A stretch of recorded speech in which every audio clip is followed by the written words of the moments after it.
నూతనంగా ఏర్పడ్డ కాంగ్రెస్ ప్రభుత్వం 6 గ్యారంటీలను అమలు చేయాలని సిపిఎం జిల్లా కార్యదర్శి దర్శనాల మల్లేష్ డిమాండ్ చేశారు. జిల్లా కేంద్రంలోని పార్టీ కార్యాలయంలో ఏర్పాటు చేసిన మీడియా సమావేశంలో ఆయన మాట్లాడారు.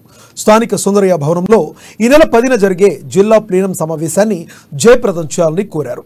ఈ సమావేశానికి సిపిఎం రాష్ట్ర కార్యవర్గ సభ్యులు జాన్ వెస్లీ, రాష్ట్ర కమిటీ సభ్యులు, జిల్లా ఇన్ఛార్జి బండారు రవికుమార్ ముఖ్య అతిథులుగా హాజరవుతున్నారు. ఆదిలాబాద్ జిల్లాను అభివృద్ధి చేయాలని జిల్లా ప్లీనం సమావేశంలో తీర్మానించనున్నట్లు వెల్లడించారు.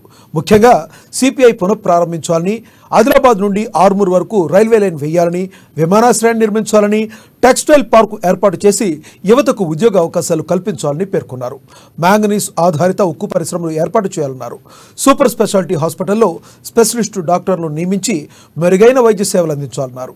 కేంద్రీయ విద్యాలయం నిర్మాణ పనులు అడ్డుకున్న రియల్ ఎస్టేట్ వ్యాపారులపై చర్యలు తీసుకోవాలని డిమాండ్ చేశారు. ఆధార్ సెంటర్ల మండలానికి 2 చొప్పున ఏర్పాటు చేసి ఇబ్బందులు తొలగించాలని పేర్కొన్నారు. జిల్లాలోని పార్టీ సభ్యులు, పార్టీ సానుభూతిపరులు అధిక సంఖ్యలో పాల్గొని ఈ యొక్క ప్లీనం సమావేశాన్ని విజయవంతం చేయాలని పిలుపునిస్తూ ఉన్నాం. ఆదిలాబాద్ జిల్లాలో సిసిఐని పునరుద్ధరించాలని, ఆదిలాబాద్ నుంచి ఆర్మూర్ వరకు రైల్వే లైన్ను వేయాలని, విమానాశ్రయం నిర్మించాలని, టెక్స్టైల్స్ పరిశ్రమను ఏర్పాటు చేయాలని, దాంతోపాటు కేంద్రీయ విద్యాలయం పనులు ప్రారంభమయ్యాయి. కానీ కొంతమంది రియల్ ఎస్టేట్ వ్యాపారులు కనిపిస్తే కాల్చివేత అన్నట్టుగా ఆ బిల్డింగ్ నిర్మాణాన్ని నిలిపివేయడం జరిగింది. దాని మీద కూడా పెద్ద ఎత్తున భవిష్యత్తులో పోరాటం చేస్తామని చెప్పి తెలియజేస్తూ ఉన్నాము.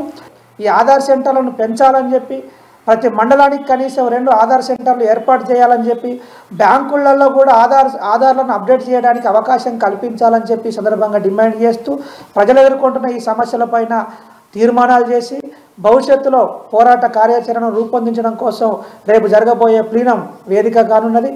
అందుకని ఈ ప్లీనం సమావేశాన్ని జయప్రదం చేయాలని చెప్పి మరొకసారి విజ్ఞప్తి చేస్తా ఉన్నాం.